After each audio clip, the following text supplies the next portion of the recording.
Talo whātu Talafolo Radio Samoa le nei fo i tae au, o talo le nei fo i asa tofi.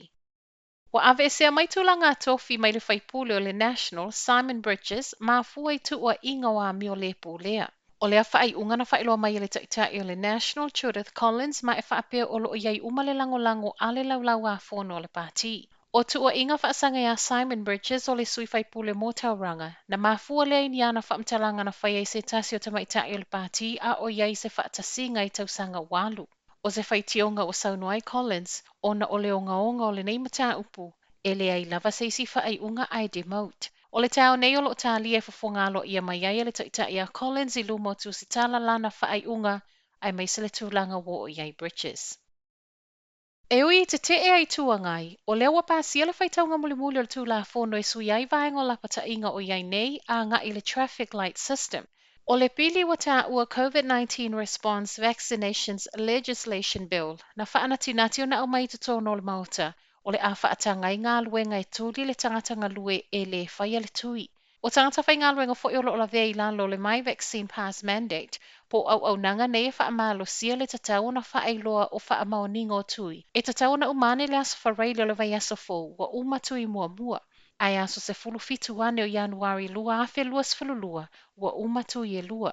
Whaingoa e le National lea tū la whono e nā, ma e le tā la whea ngai o na whaanatinati. A o le acto lo tu o ia le malo o le lava sa te le taimi e tatau o na ui ai ala uma mo I loilonga. Te ena fo I le Māori Party lea tū la whono o na e whaapeo le a whaasala I community vai. E se mai tono le palemene, o le fo ina tā pā le mtanga luenga o whaamsinonga se whautuanga le loia Sealy, David Parker, be o ngā tasi le nei pili ma le Bill of Rights Act, le olo o pui ai te tawa tata New Zealand.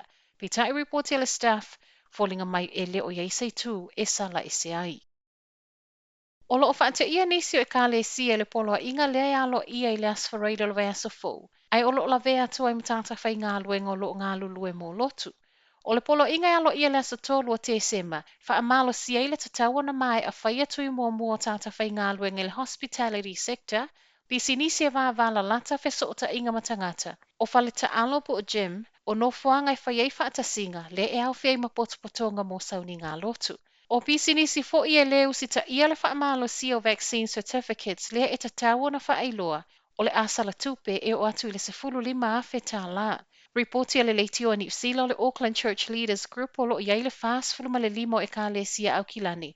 Ma ua whailoa le suia Jonathan Dove, ua whaate ia I le apolo a inga. Ta ue Jonathan o lo iai le manao o taitai o e ka le sia e awai whaatala noanga whaatatau I polo a inga mo le tui. Ai mai se pe whaafefeo na whaia whaatasinga I lalo le traffic light system leo le aloa ia. I nei suinga uma, fōlinga mai na o le se fulu aso, po o le 10 days notice, o lo tu mai tangata ngā lulue o lo o haafia au nanga matulanga I le polo a inga e tapena ai. Ua whaamaonia I le whaamalo sia le whaonga o le app e whaamaonia I pe patui mō pisinisi.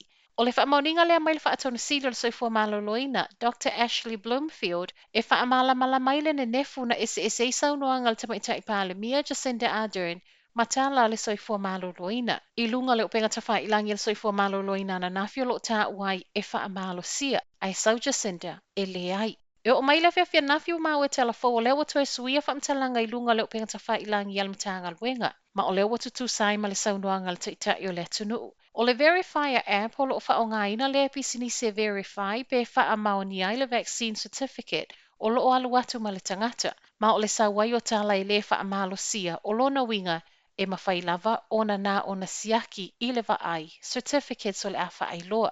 E wila e le whaamalo sia ai o lo whautuaina le whaatona sili pisini se whaonga le app mo le mauti noa o lo saunga le mu tangata. Tala mulimuli o tae au, e lima tunu ua anve e sea mai le lisia New Zealand, sa whailonga ai atunu umau lunga le lamatia I le COVID. O Indonesia, Pakistan, Brazil, Initia Mafiti, o lewa o osi ese mai le lisi, ai tu o pea na o Papua New Guinea.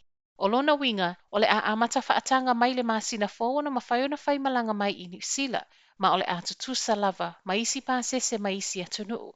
O se tala o whaawhiawhi nei tanta kiwi e o lātou a ingo lo ia tunu. Ai mai le tanta sue whaapitoa ia Michael Baker, na ia whaailoa e tā ua le whai mai ilo o le tūlanga la matio New Zealand, o na o pāsese whai malanga mai isi atunu. Whai o toi talo nei tae au, manuia le nei aso.